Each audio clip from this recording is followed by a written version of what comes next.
You're free to blame yourself for remaining 23 hours and 56 minutes. And we have a lot of resistance to that, like self-compassion. What if I'm slacking off? Sure, you're slacking off. 4 minutes of self-compassion in a day. Too bad. 70, 80, 90% of our behavior is driven by culture. We have a lot less free will than we think we do. We think billboards don't work, advertisement, blah, blah, blah, but they do. We think it doesn't work, right? So in a way, one thing is culturally, people tend to blame themselves a lot.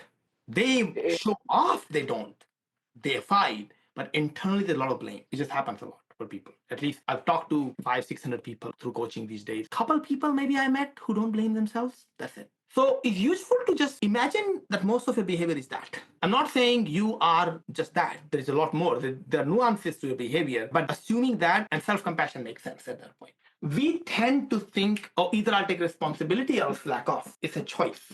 One or the other, or at least 70% and 30%, at least that. But we make it exclusive. But doing it simultaneously actually is very powerful. Okay, I take full responsibility and I completely absolve myself from the responsibility of this. Whenever something happens in the world, one view is I am doing it. Imagine a subjective reality. I'm the only person and this is all simulation. I'm just doing it. It's all me. So subjective reality, and then the objective reality where I'm just a small piece in the whole, like a small cog in the big wheel, but seeing it both ways. Like really, I am doing nothing here. If we think we living over a 80-year span in the whole scheme of 8 billion people on this planet and 9 planets and 1 sun and 8 billion stars in the galaxy and 8 billion galaxies, like who are you really? You think you really create stuff? No.